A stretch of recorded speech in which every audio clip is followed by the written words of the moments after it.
Hi everyone, this is just a quick email I threw together to talk about my captain's license. I just received notice I got my captain's license and I used a company called Mariners Learning System, and I figured that I should repay them, I guess you'd say, by plugging their stuff and talking about what the experience was like to get my captain's license. So let's go through it. Their website I think is marinerslearningsystem.com. If you Google it, you'll find it. The nicest thing about them is everything is online, and or most everything. They do require a medical physical, which is a bit of a project, but everything else is done online. And here you see that they offer what they call a six-pack license or a 100-ton license. They're not cheap. The six-pack license is $695, and the 100-ton master's license is $895. Uh, yeah, and probably I should comment right up front that it's not even clear why I was going for the license. I had one many decades ago. I had a 100-ton license, and I actually went to school to get it, and I let the darn thing expire. I renewed it a couple of times, and then, or at least once, and nobody ever asked for it. And even the insurance company didn't seem that interested in it. So I just kind of let it lapse. But now we have a new boat, and it's a 200-ton boat, so I need to get a 200-ton license. But since I had let my 100-ton license expired, I figure I'd better get it back. And I will see if anybody ever asks for it or cares. But I figured it was better to get it, and but $900 for it, and in a way, that's where the spending starts. And I'll explain what I mean by that, because there were a few other places I had to spend money. First, I should talk about the requirements to get a license. For most of you, even if you want one, you'll find you can't get one because there's a pretty rugged requirements to get one. Um, in order to get a license and really a license is required when you want to take paying passengers. If you're just running your own boat, unless the insurance company insists you need a license, you don't need a license. But the second you have one person on board who is paying you in money or in services, you get you get somebody on working for free, but they're servicing as crew, and they have a set schedule. You might be crossing the line to where they could argue that it's a paying passenger, so kind of tread careful with that. But as you can see, the requirements are pretty crazy. Like here it talks about 360 days of boating experience since you were 16 years old, including 90 in the last 3 years for recency. That getting a solid year of time actually on a boat is not that easy. And they break it down into inland, near coastal, and near coastal with Great Lakes for getting a license. And that gets a little confusing. And under the master category, it had another category called Master Inland, OUPV, near coastal, and Master near coastal. I really don't quite get all those distinctions. So apologies, but I'm the wrong guy to ask about it. And it even when I was putting in sea time, it would ask about ocean and whether or not it was inland. And in my case, we've kind of gone around the world, but crossing the Aleutian Islands, is that near coastal or not? I don't know. We were bouncing from island to island, but anyway, you've got it. So I paid the $900 and signed up, and it assigned me the classes. And one nice thing, they support computer or iPad or even cell phone, and for the classes, and I did all three. at night I would lay in bed and do the courses with my iPad, and then I also did courses with my cell phone, and it was kind of great. When you sign up, it sends you off to another website where it's going to ask you if you want the six-pack or the master's license. And, I never was really 100% clear what to do. So I started with the six-pack, figuring I'd start there. And then when I finished those classes, I would do the master's. And I did it like that. And here, just to give you a sense of it, let me pause this for a second and go backwards. There's several modules. Here it says Deck General, and you can see it. This is the upgrade to master. Let me scroll down to the six-pack, because that's where I started. And it starts with Rules of the Road. And when we did, I actually did this many years ago and did in-class training. And I would say that this online course is way more intensive. I could not believe it. I'm pretty fast and really good at taking tests, and I couldn't believe it. I mean, it took me, I'll just run through the six-pack. Each of these took me maybe a half hour, and if you look at it, Rules of the Road, General, Steering and Sailing Rules, Lights and Day Shape, Sound and Light Signals, Differences between International and U.S. Inland Rules. As I completed each of these, it gave me a green check mark. And scrolling down, you can see anchoring and mooring, environmental protection, meteorology. It goes quite a bit. And then just when you think you've kind of finished it, they throw another module at you with all of these other courses. And there's some fun stuff. When I got to the piloting and chart plotting, I don't know why, but I kind of got a kick out of that. I had to, they provide a chart for you, and you get to, sketch out courses, and I'll let you find out, but it's a lot of fun.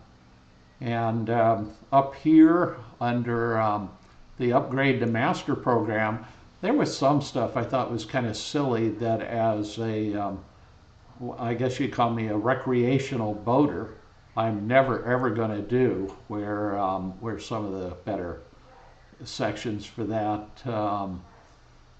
like firefighting equipment and regulations for T-boats. And they never explain what a T-boat is. I wound up going to look it up, but you can see here it's quite a training, and way beyond what I did when I did the in-class stuff. Each of those lessons, and I mean, you just saw there was probably, 75, 100 of them. Each of them breaks down into sub-lessons, and they teach the material. One nice thing about it is they let you learn kind of the way you learn. There's some people that learn visually, some by reading, some by doing flashcards, and they give you every option going. And in my case, they did have videos, but I skipped a lot of the videos and just read the text and did the flashcards, and that worked for me. And the flashcards you see here, like, this is just one of the lessons, and you can see there's 45 flashcards. And nice thing though is that you can read the lesson, do the flashcards, or watch the video for the lesson, and then immediately go take the quiz, and you get to do the quiz over and over again until you pass it. And then after a certain number of lessons, they call it a module, and there's a testing where you just got to pass it. And I think they only give you 2 or 3 tries, and then they make you start all over if you can't do it. But I may be wrong on that. I'm not remembering. But it wasn't bad. And, I passed most of them on the first try, and none of them did I take more than 2 or 3. And I think your experience will be the same. It really teaches the information well. And if there's any guidance I would give, it would be to not think too hard. On some of these questions that I saw, they were clearly arguable. And had I been in a class with a live instructor, I would have been arguing with the instructor on a couple of these questions.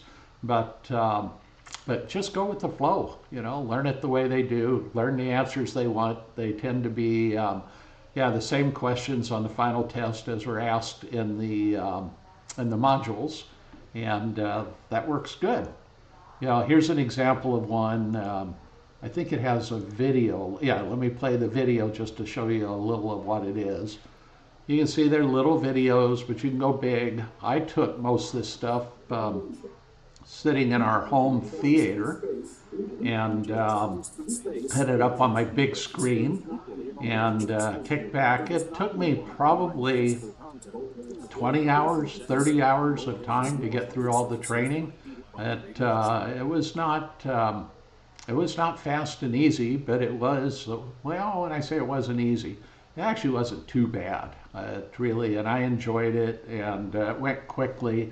There were a few where I thought, this is really dumb. Why am I having to be tested on this? I'll never actually use it. Questions about freighters and things that you're just not going to need unless you someday drive a freighter. But after I did all that, I was feeling pretty good about myself, that I'd gotten through it and done all the tests. And they, as part of your big fee when you sign in, it includes a service called MMCs, which is really, I think, a separate company, maybe owned by the same people. But MMCs is a separate site that just helps you organize all your paperwork to submit for your license. And I really liked it. It did a great job of organizing.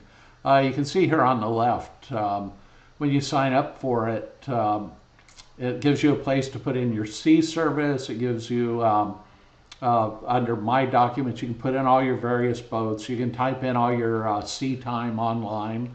If you've already got forms you filled out, you can upload them, although they tell you that it's better to do. I actually had C time forms that were handwritten, and I just typed them all back in again because it tells you that it's much more likely to go through the Coast Guard on the first try if you just let everything kind of happen the way they do it.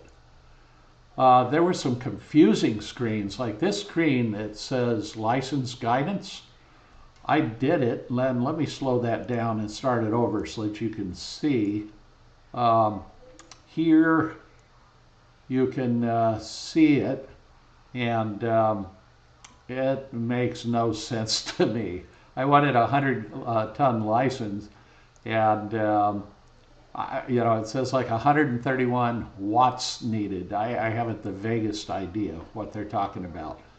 So one nice thing though is after I got everything filled in, I submitted it. It went to the Coast Guard, and you could check your application status and online, and the government actually, to my surprise, answers right away and tells you your status.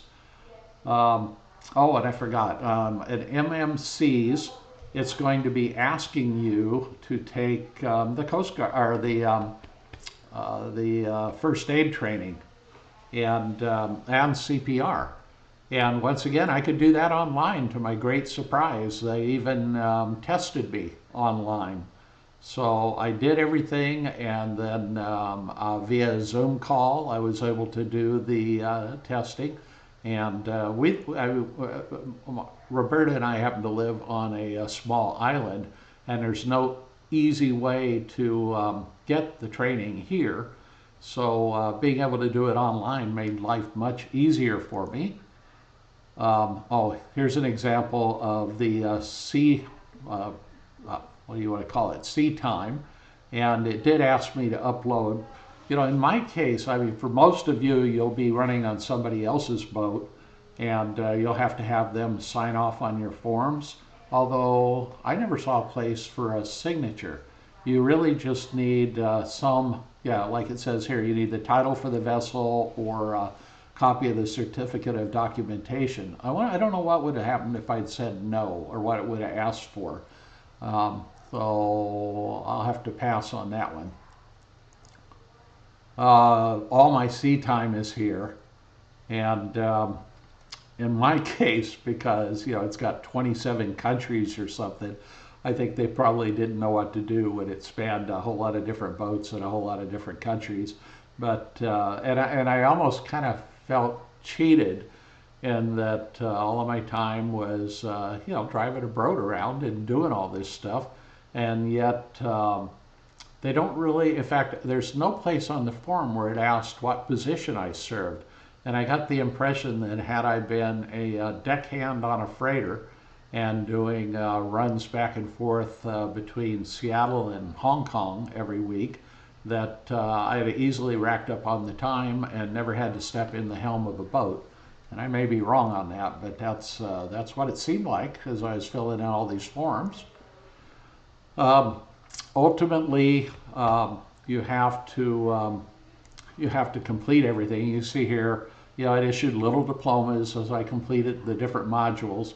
The garbage looking one up here was my first aid and CPR training. It issued a little bit of a certificate. Um, it also keeps track of your documents. There's one thing you got to do, which is really kind of annoying. This is a TWIC card, but I was amazed at how easy it was to get that. When I got TWIC stands for Transportation Workers Identification Card, and I remember getting that back when I got my first captain's license, and I had to go to the airport and sit for an interview, and it was kind of a long session. Whereas now, I went into a local pharmacy and they took my picture, and I was in and out in probably under 5 minutes. And back came my TWIC card. I mean, they wanted my passport to verify who I was, but it was pretty painless. So getting the TWIC card, I kind of feared this time around, thinking it would be a headache, but that went easy.